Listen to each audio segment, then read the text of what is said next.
नैनीताल में हुई घटना से उत्तराखंड में मचा हड़कंप।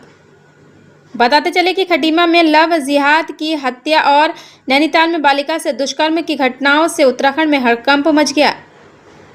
दोषियों को फांसी की मांग को लेकर विश्व हिंदू परिषद व बजरंग दल का उग्र प्रदर्शन। आपको बता दें कि उत्तराखंड के खटीमा क्षेत्र में हाल ही में घटित एक दर्दनाक व मानवता को शर्मसार करने वाली घटना ने समूचे राज्य को झंझोर कर रख दिया है। इस दिल दहला देने वाली घटना में पूजा विश्वास नामक हिंदू युवती की नृशंस हत्या कर उसके सिर को धड़ से अलग कर दिया गया, जिससे पूरे उत्तराखंड में सनसनी फैल गई। इस अमानवीय कृत्य के पीछे मुश्ताक अहमद नामक व्यक्ति का नाम सामने आया है, जिसे विश्व हिंदू परिषद व बजरंग दल ने लव जिहाद की साजिश बताते हुए दोषी को फांसी की सजा देने की पुरजोर मांग की है। घटना के बाद संपूर्ण राज्य में जनाक्रोश व्याप्त है। वहीं हिंदू संगठनों में भारी रोष है। साथ ही नैनीताल में 1 मई को सामने आई एक और शर्मनाक घटना में 72 वर्षीय वृद्ध द्वारा 12 वर्षीय मासूम बालिका के साथ दुष्कर्म किया गया, जिसने देवभूमि की पवित्रता पर सवाल खड़े कर दिए हैं।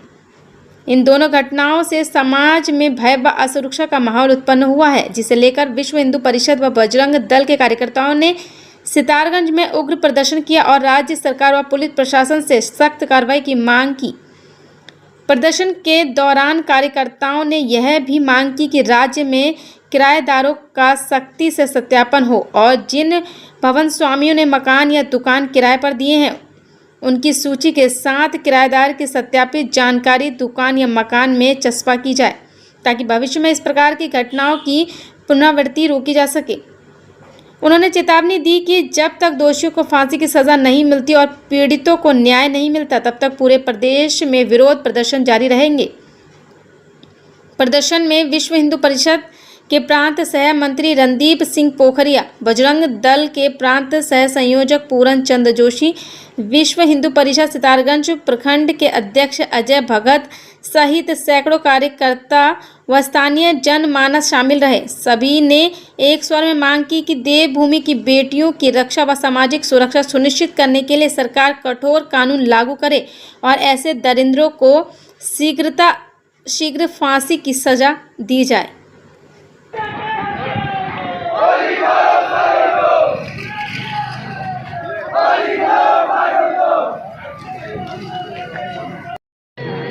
तत्काल माननीय मुख्यमंत्री उत्तराखंड ने इसका संज्ञान लिया है। मैं आपको जानकारी के लिए बता दूँ, जैसे हम सब की जो मांग है उसको जो कार्रवाई होनी चाहिए, हमारे भगत जी जिस बात के लिए कह रहे हैं, आदरणीय मुख्यमंत्री जी तक वो विषय पहुंच गया है। मुझे लगता है कि जैसे सितारगंज की जनता और क्षेत्र की जनता के अनुरूप जो हम सब कार्रवाई चाहते हैं, कार्रवाई होगी। फांसी देना ये कानून का विषय है, कानून क्या करेगा।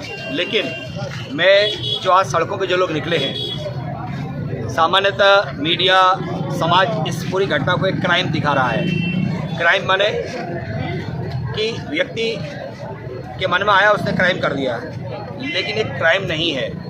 ये पूरे देश में वर्षों से, जब से इस्लाम शुरू हुआ है, तब से इस इस्लाम से द्वारा संयोजित एक जिहाद है। अभी हमने सबने 3 दिन पहले भोपाल के अंदर देखा, 5 युवक जो लड़कियों का बलात्कार कर रहे थे, लड़कियों की वीडियो बना के उसको एक पूरा गिरोह पकड़ा गया, तो उसने तब खुलेआम पुलिस के सामने कबूल किया कि मैं लड़कियों का, जब हिंदू लड़कियों का बलात्कार करता हूँ तो मुझे सबब की अनुभूति होती है, मुझे सुकून मिलता है, हमारा पुण्य मिलता है। 72 वर्ष का बुजुर्ग 12 साल की लड़की के साथ बलात्कार करता है, तो यह हवस नहीं है, ये योजनाबद्ध तरीके से इस देश को समाप्त करने के लिए, सनातन को समाप्त करने के लिए एक जिहाद है। ये जिहाद आम समाज के ध्यान में आए, उसको लेके ये निर्मम हत्या के खिलाफ विरोध प्रदर्शन था। पूजा को न्याय मिले, इसको लेकर विश्व हिंदू परिषद उस परिवार के साथ समाज को लेकर, समस्त व्यापारियों को लेकर आज सड़कों में इस सितारगंज के अंदर निकली है। अभी इसके बाद नानामता में कार्यक्रम है, आवश्यकता पड़ेगी अन्य विभिन्न स्थानों पर हम इस सारे विषयों को लेकर एक विरुद्ध आंदोलन इस जिहाद के खिलाफ प्रारंभ कर रहे हैं। वो निरंतर चला आ रहा है, लेकिन इसको न्याय मिले, इसको लेकर हम काम करेंगे। पूजा जब यहाँ आई थी, इस बीच में क्या क्या हुआ वो आप जब आई थी वो घटनाक्रम आपने देखा।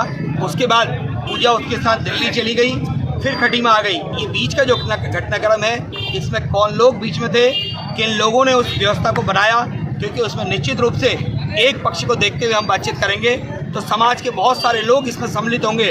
उन लोगों को भी हमने कहा, मैंने एक हाईकोर्ट में एक वकील जिसने उस्मान के मकान की रेट को लेकर समाज की ओर से उस्मान की लड़ाई लड़ने का काम किया, हमने उसे बेनकाब किया है, उसके पुत्र को बेनकाब किया है। ऐसे ही पूजा और इसके बीच में जो समझौता और जो व्यवस्था बैठाने का जो काम किया, उन लोगों को भी हम समाज में बेनकाब करने का काम करेंगे, चाहे वो समाज का एक प्रभुत्व व्यक्ति हो और प्रशासन का व्यक्ति हो, उसको हम छोड़ने वाले नहीं हैं। वो घटनाक्रम क्या था उसके बारे में मैं नहीं जानता हूँ, लेकिन ये जो घटनाक्रम हो रहा है, चाहे वो सितारगंज में है, चाहे वो भोपाल में है, चाहे वो नैनीताल में है, ये सिर्फ एक पुस्तक करा रही है। उस पुस्तक को भारत सरकार ने मिलकर उसकी व्यवस्थाओं को, चाहे मदरसे के अंदर आने वाले समय में जो मुल्ला मौलवी खड़े होने का काम उस मदरसों के अंदर किया जा रहा है, उस पुस्तक को इस भारत के अंदर बैन करना चाहिए। उस पुस्तक पर कैसे भी पाबंदी लगानी चाहिए जो पूरे भारत के अंदर यह कहने का काम करती है कि किसी भी जो अल्लाह को नहीं मानता उसके साथ काफिर जैसा व्यवहार करो, काफिर की हत्या करो, काफिर का बलात्कार करो। तो इसके लिए व्यक्ति किसी के पहले हुआ जो उसकी पद्धति है, वो पद्धति, वो किताब है, उस पर बैन लगना चाहिए, होनी चाहिए। और जितनी भी ये हमारे जो हिंदू समाज के बहू बेटियां हैं, लड़कियां हैं, उनको भी मैं यही बोलूँगी, आज जो हमारे साथ हुआ है कल के दिन वो आपके साथ भी हो सकता है। तो अभी भी वक्त रहते हुए संभल जाओ, ये आप लोगों के लिए भी अच्छा है। और हमारे साथ जो हुआ है वो सबको पता है, पूरे दुनिया को पता चल गया है।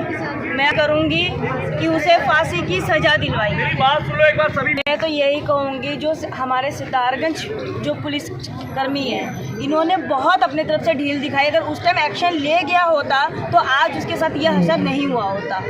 तो यही कहूँगी, यहाँ के पुलिस ने हमारी कोई हेल्प नहीं की, जिसका नतीजा आज ये निकला है कि वो इस दुनिया में ही नहीं है।